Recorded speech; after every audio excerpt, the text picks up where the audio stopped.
Coronavirus en Belgique, les ouvriers plus touchés économiquement par la crise que les employés.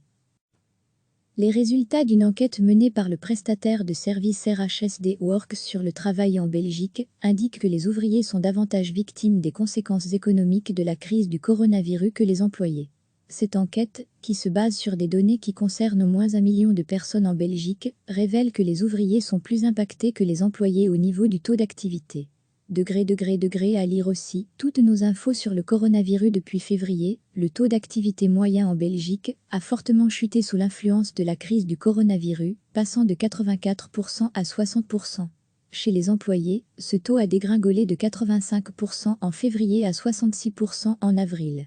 Chez les ouvriers, le recul est le plus marqué, de 81% à 49%. Une différence notable. Les travailleurs qui ont un statut d'ouvrier ont donc presté globalement moins de jours de travail que leurs homologues employés et ont donc logiquement fait plus appel au chômage temporaire depuis le début de la crise. Une dégradation globale du nombre de jours de travail prestés qui s'est accentuée mois après mois. En avril, la baisse du nombre de jours prestés était 2 fois plus importante pour les ouvriers que pour les employés. Dans son enquête, SD Works détaille ces chiffres pour les mois de mars et avril de cette année. En mars, le pourcentage de jours ouvrés par rapport à l'année précédente accusait une baisse de 20% pour les ouvriers et de 6% pour les employés. En avril, cette baisse respective atteignait 36% et 18%. En avril, la baisse du nombre de jours prestés était donc 2 fois plus importante pour les ouvriers que pour les employés. Cette diminution du nombre de jours prestés sur le mois s'explique par une hausse du chômage temporaire. Le chômage temporaire en a été la cause principale, avec une hausse moyenne à 22% en avril. Pour les ouvriers, ce chiffre est passé à pas moins de 15%, avant de doubler encore en avril, 33%. Si le ralentissement de l'activité économique se traduit logiquement par une baisse du nombre de jours de travail prestés, comment peut-on expliquer cette différence notable d'activité entre ouvriers et employés en cette période de crise? Tout simplement par la difficulté ou l'impossibilité à mettre en place le télétravail pour certaines professions, indique Valérie Tserstevan SR. Legal consultant chez SD Works. Dans les secteurs et les entreprises qui comptent de nombreux employés, le télétravail est sans aucun doute un facteur positif important. Parmi les employés, le taux d'activité au mois d'avril chute d'environ 1/5, 18%, par rapport à l'année dernière. Pour les ouvriers, cette différence s'élève environ au double, à savoir 40%. Conséquence de cette impossibilité de pratiquer leurs activités professionnelles à distance, les ouvriers se retrouvent donc actuellement plus souvent en chômage temporaire. Ce sont donc eux qui, avec les indépendants, essuient en plus grand nombre des pertes de revenus, alors que leurs salaires sont déjà généralement inférieurs à ceux des employés. La relance n'est pas encore d'actualité. Autre point abordé par l'enquête, l'état de la relance économique amorcée, avec des mesures progressives de déconfinement et des aides publiques. Si l'étude pointe des disparités géographiques avec la Flandre orientale et Bruxelles, qui semblent le mieux résister à la crise, elle indique également qu'il n'y a pas encore un réel signe de reprise. Ceci n'a rien d'étonnant, les chiffres traités datent du mois d'avril. La relance n'est pas encore d'actualité, à l'exception des entreprises alimentaires, où le moteur n'est pas tombé à l'arrêt.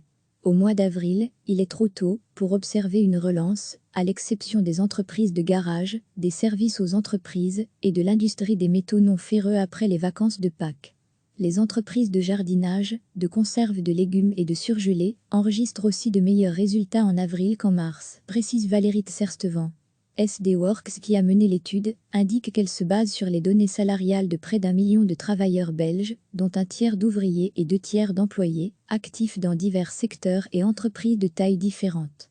Ces résultats révèlent une tendance claire chez les employeurs du secteur privé, indique la société. Les résultats d'une enquête menée par le prestataire de services RHSD Works sur le travail en Belgique indiquent que les ouvriers sont davantage victimes des conséquences économiques de la crise du coronavirus que les employés. Cette enquête, qui se base sur des données qui concernent au moins 1 million de personnes en Belgique, révèle que les ouvriers sont plus impactés que les employés au niveau du taux d'activité. À lire aussi toutes nos infos sur le coronavirus depuis février. Le taux d'activité moyen en Belgique a fortement chuté sous l'influence de la crise du coronavirus, passant de 84% à 60%. Chez les employés, ce taux a dégringolé de 85% en février à 66% en avril. Chez les ouvriers, le recul est le plus marqué, de 81% à 49%.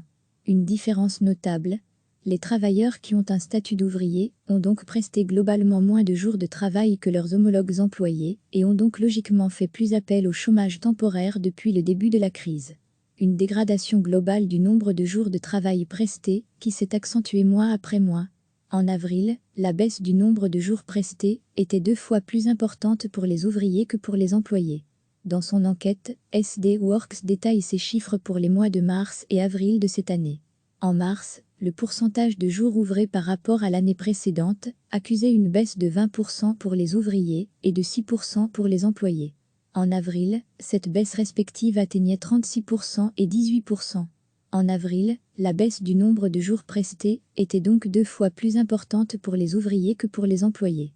Cette diminution du nombre de jours prestés sur le mois s'explique par une hausse du chômage temporaire. Le chômage temporaire en a été la cause principale, avec une hausse moyenne à 22% en avril. Pour les ouvriers, ce chiffre est passé à pas moins de 15%, avant de doubler encore en avril, 33%. Si le ralentissement de l'activité économique se traduit logiquement par une baisse du nombre de jours de travail prestés, comment peut-on expliquer cette différence notable d'activité entre ouvriers et employés en cette période de crise? Tout simplement par la difficulté ou l'impossibilité à mettre en place le télétravail pour certaines professions, indique Valérie Tserstevan SR. Legal consultant chez SD Works. Dans les secteurs et les entreprises qui comptent de nombreux employés, le télétravail est sans aucun doute un facteur positif important. Parmi les employés, le taux d'activité au mois d'avril chute d'environ un cinquième, 18%, par rapport à l'année dernière.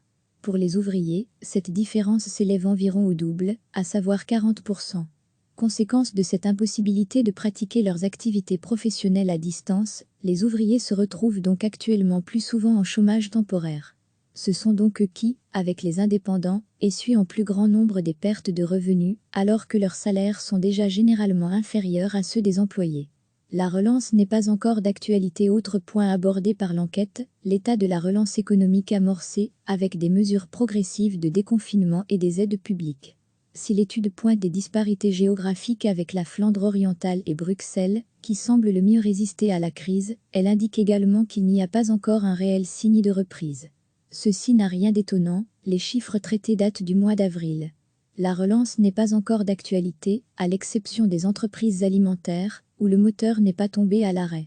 Au mois d'avril, il est trop tôt pour observer une relance, à l'exception des entreprises de garage, des services aux entreprises et de l'industrie des métaux non ferreux après les vacances de Pâques. Les entreprises de jardinage, de conserve de légumes et de surgelés enregistrent aussi de meilleurs résultats en avril qu'en mars, précise Valérie Tserstevan. SD Works, qui a mené l'étude, indique qu'elle se base sur les données salariales de près d'1 million de travailleurs belges, dont un tiers d'ouvriers et 2 tiers d'employés, actifs dans divers secteurs et entreprises de tailles différentes. Ces résultats révèlent une tendance claire chez les employeurs du secteur privé, indique la société. Cliquez sur s'abonner pour recevoir les dernières nouvelles.